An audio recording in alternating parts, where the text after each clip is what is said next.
Dear colleagues, I'm Carlos Valero. Today, I'm going to present to you a novel method for set-based estimation, a polytopic approach. This method was developed by me, Mario Villanueva, Boris Houska, and Radoslav Paulen. We are from Slovak University of Technology and Shanghai Tech University. What was our motivation? Let us take a nonlinear model for our system. When we know the initial condition and all the parameters, we can get a single trajectory that predicts the future behavior of the system.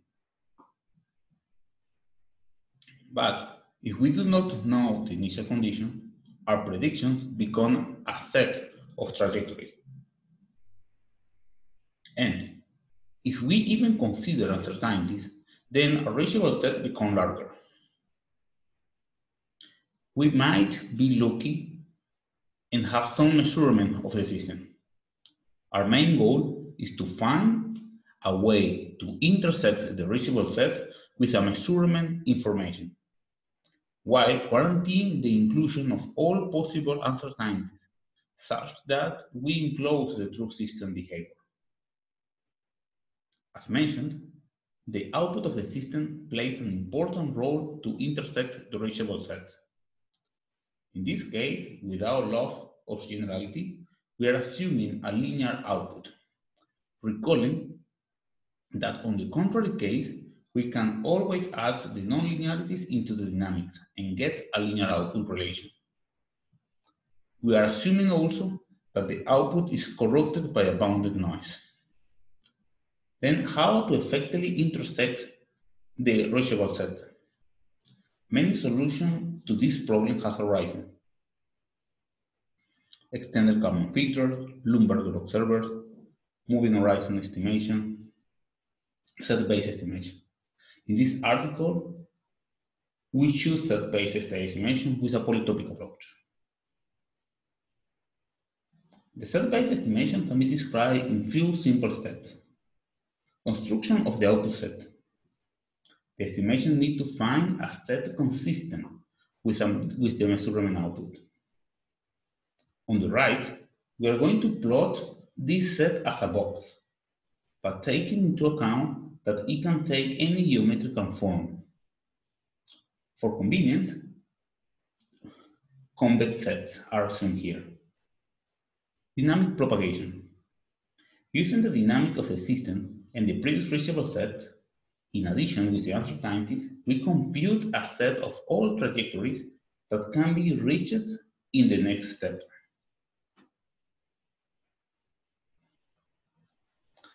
The update process.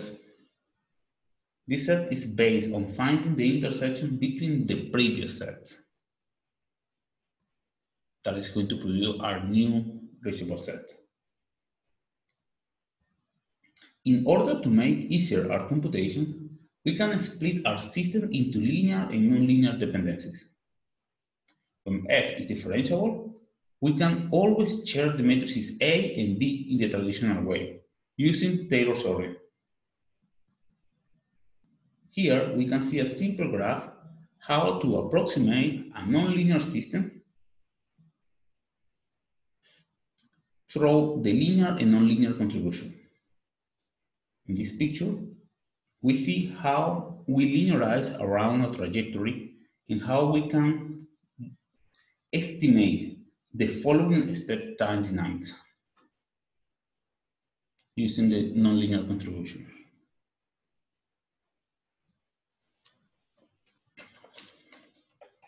Thanks to the previous division, the set estimation changed a little. We can enclose the uncertainties and non-linearities into one particular set. And now, the set where the states are is given by the following equation, where this section depicts the dynamic propagation of the set. And this other part, the update process, where we include the construction of the output set. Something very common is to perform approximation of the intersection than the intersection itself. This is because it tends to be more complex or expensive to find the intersection than an over approximation. Now, we focus on polytopes.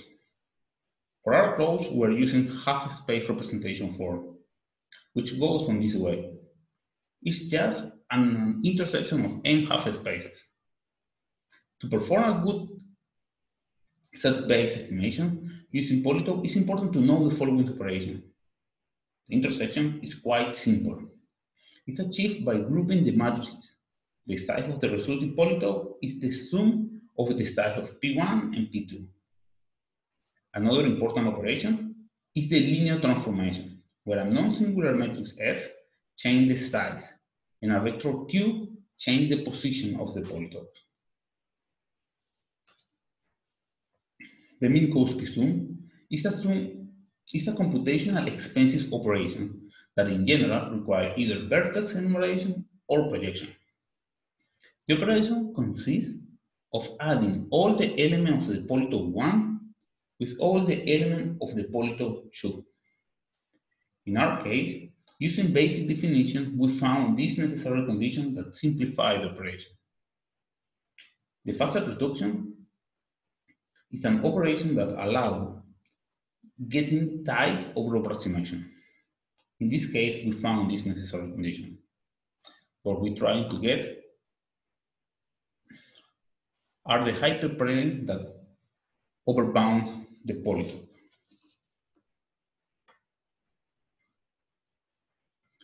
Now we are going to focus on the set-based state estimation for nonlinear systems using polytopes. We are going to see what do we need to perform it and what are we going to compute. Some assumptions are needed, such as there is a given polytope with uncertainties and nonlinearity, and it's going to be called PW. Another assumption is that the noise in the measurement is within a known polytope, and we call it PD. And the last assumption is that the initial state of the system is contained in a polytope.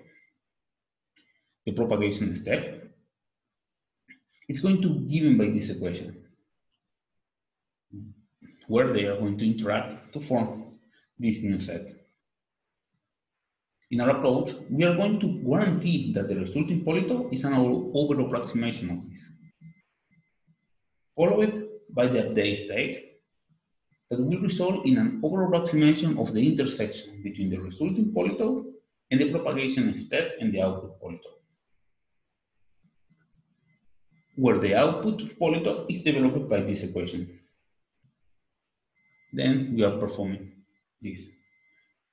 In the next slide, we are going to see what do we do to make all the calculation into one single NLP to get the polytope K plus 1.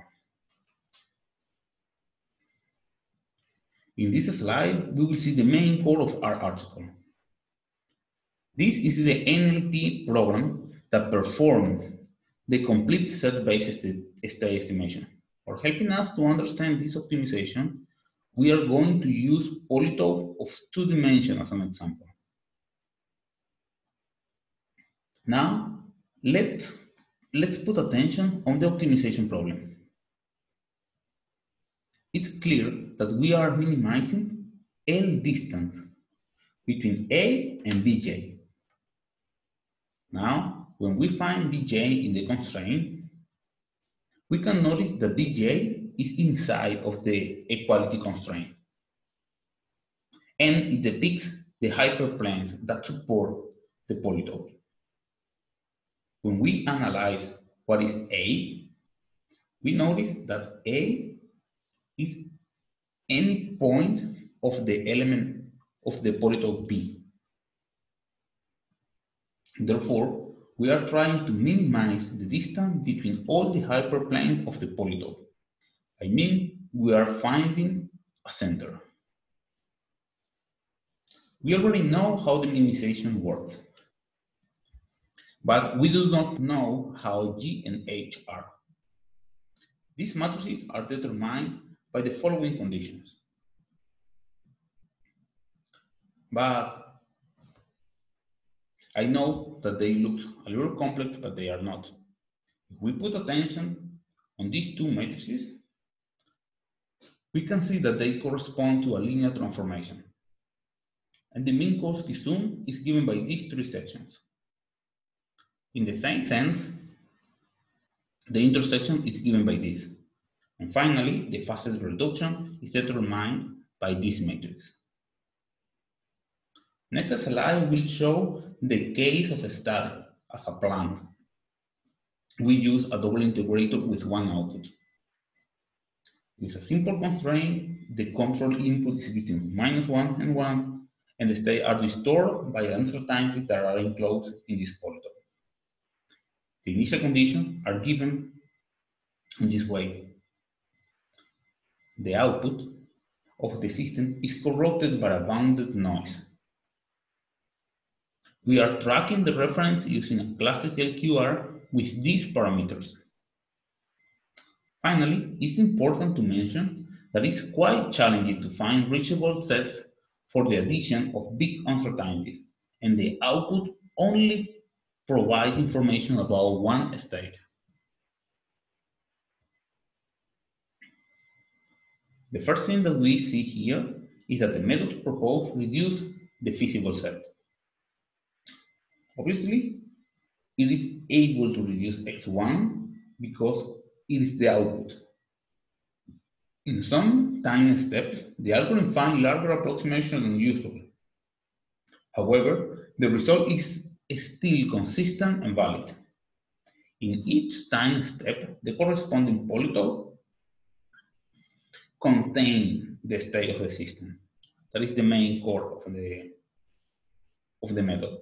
Finally, our computational experience showed that it's not always possible to find a global solution. States and bounds. Before showing the results, we need to first understand which is going to be the notation.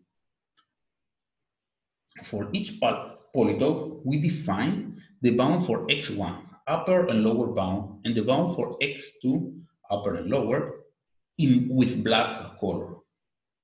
The Chebyshev center is going to be in blue, and it's going to be the less conservative estimation. And the real state will show in red. Now, the result of the bound and the state for x1 and x2 looks like this. If we put focus on the first state, we can see that the bounds are really small and there are not many differences between the Chebyshev center and the real value of the state. This is the state that we are getting in the output. On the other side, the second state remains almost with a constant bound time. This is due to the addition of the uncertainties and the inability to reduce it without information from the output. In this slide, we present a simple comparison between parallelotopes and polytopic approach. In this case, we do not have uncertainties in the process. Our output is corrupted by a bounded noise between 1 and -1, and the output is the third state. Our initial polytope for both cases was the following. And the results are this one. In this picture, the first thing that we notice is that the polytopic approach on the left are reducing the reachable set and they are converting to 0. This is not exactly the same case with the parallelotopic approach, but we can see that they are reducing constantly until 0. This is because we do not have uncertainties in the process. The conclusion. A new method for membership set-based estimation using Polytope was proposed. The estimation method solves only a single NLP to propagate, update, and reduce the polytope in every step time. The approach was tested using the double integrator. It was demonstrated that the obtained estimates are consistent and valid. The computational complexity of the proposed approach is considerable, and good initialization procedures are needed. Future work will focus on developing a sophisticated tuning method as well as testing methods against other sets membership states mentioned above. Finally, we need to thank to our sponsor through all the projects where we are. And if you have any question, please do not hesitate in writing me an email, and I'm going to be very glad to answer you. Thank you all for all your attention.